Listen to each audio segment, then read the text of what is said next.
எசேக்கியேல் 7வது அதிகாரம் 14வது வசனம். அவர்கள் எக்காளம் ஊதி எல்லாவற்றையும் ஆயத்தம் பண்ணியும் யுத்தத்துக்குப் போகிறவன் இல்லை. அவர்கள் எக்காளம் ஊதி எல்லாவற்றையும் ஆயத்தம் பண்ணியும் யுத்தத்துக்குப் போகிறவன் இல்லை. ஒரு யுத்தம் என்றால் எக்காளம் ஊதப்பட வேண்டும். 1 கொரிந்தியர் 14 அதை படிக்கிறோம். எக்காளம் விளங்காத ஒரு தொனியை ஒலித்தால் எப்படி யுத்தத்துக்கு ஆயத்தம் பண்ணுவார்கள் என்று 1 கொரிந்தியர் 14 படிக்கிறோம்.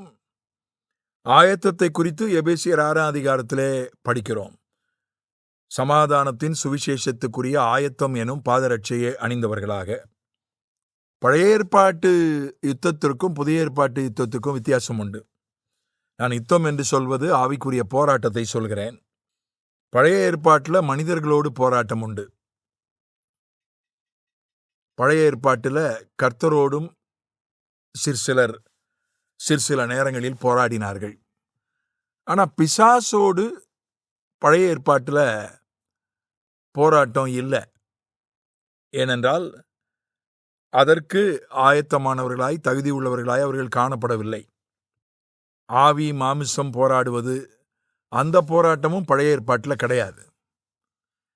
ஏனென்றால் ஆவி உயிர்ப்பிக்கப்படவில்லை. புதிய ஏற்பாட்டில் தான் மறுபடியும் பிறக்கிற அனுபவத்தின் மூலம் ஆவி உயிர்ப்பிக்கப்படுகிறது. உயிர் இருந்தால் தானே போராட முடியும். உயிர் இல்லைன்னா, ஆவியில் உயிரே இல்லைன்னா எப்படி ஆவி மாம்சத்தோட போராடும்? மனிதர்களோடு போராட்டம் இருந்துச்சு. தேவனோடு போராடினார்கள் யாக்கோபை போல. என் ஆவி எப்போதும் மனிதனோடு போராடுவதில்லை. இன்னும் ஆதியாகமம் 6 கர்த்தர் சொன்னார். கர்த்தரும் மனிதனோடு போராடினார். மனிதனும் சில நேரங்களில் கர்த்தரோடு போராடினான். மனிதர்கள் ஒருவரோடு ஒருவர் போராடினார்கள். இதுதான் பழைய ஏற்பாட்டின் போராட்டம். ஆனால் புதிய ஏற்பாட்டினுடைய போராட்டம் அப்படி அல்ல. வான மண்டலங்களில் உள்ள பொல்லாத ஆவிகளின் சேனைகளோடும் துரைத்தனங்களோடும் அதிகாரங்களோடும் இப்பிரபஞ்சத்தின் அந்தகார லோகாதிபதிகளோடும் நமக்கு போராட்டம் உண்டு. பழைய ஏற்பாட்டில் இருக்கிற போராட்டம் வித்தியாசமானது. அதில் போராடுவதற்கு பலம் கிடையாது. போராட்டமும் ரொம்ப கொஞ்சம். ஆனால் புதிய ஏற்பாட்டில் போராடுவதற்கான பலன் உண்டு, ஜீவன் உண்டு, ஆயுதங்கள் உண்டு, வல்லமை உண்டு. போராட்டமும் பெரிய போராட்டம். நேரடியாக நம்மை பிசாசோடு போராடுவதற்கு ஆண்டவர் நமக்கு அதிகாரம் கொடுத்தார், வல்லமை கொடுத்தார், ஆயுதங்கள் கொடுத்தார். பழைய ஏற்பாட்டில் தேவதூதர்கள் தான் பிசாசோடு போராடினார்கள். தானியேல் விஷயத்தில் நம்ம பார்க்கிறோம். மிகாவேல் தூதன் தான் வான மண்டலத்தில் தானியேலுக்காக போராடினானே தவிர தானியேல் போராடவில்லை. யோபுனுடைய விஷயத்தில் கூட யோபு நேரடியாக சாத்தானை அவன் சந்திக்கவில்லை, சாத்தானோடு நேரடியாக பேசவில்லை. யோபு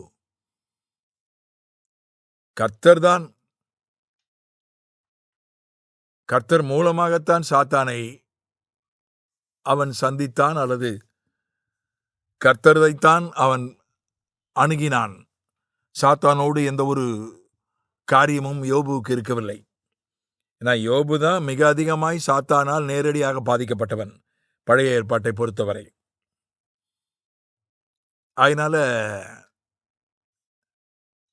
அவன் தேவனோடு தான் இடைப்பட்டான்.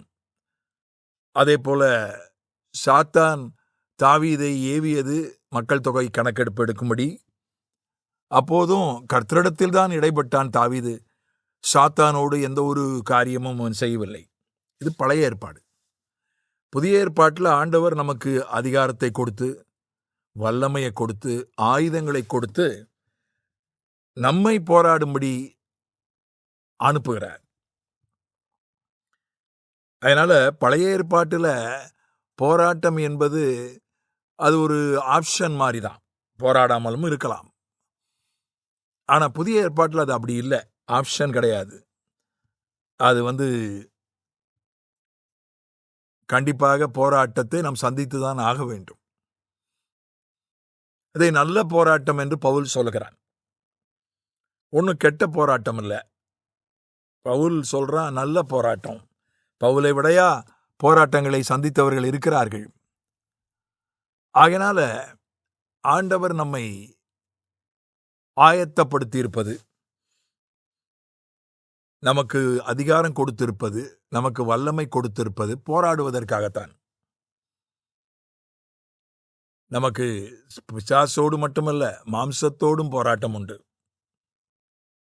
பிசாசோடு உள்ள போராட்டம் கூட அது குறிப்பிட்ட காலத்தில் தான் வரும்.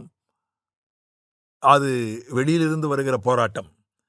ஆனால் மாம்சத்தோடு போராடுகிற போராட்டம், உள்ளுக்குள்ளேயே மாம்சம் இருக்கிறது, நம்மோடையே மாம்சம் இருக்கிறது, எப்போதும் போராடுகிறது.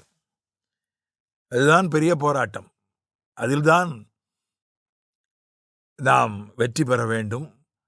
அதற்கான எல்லா ஆயத்தங்களையும் ஆண்டவர் நமக்கு செய்திருக்கிறார். ஆயுதங்களை தந்திருக்கிறார், வல்லமையை தந்திருக்கிறார், அதிகாரத்தை தந்திருக்கிறார். ஆகவே நமக்கு போராட்டம் உண்டு. நல்ல போராட்டத்தை போராடுவோம், ஆயத்தத்தோடு இருப்போம். வெற்றி நமதே. ஆமென்.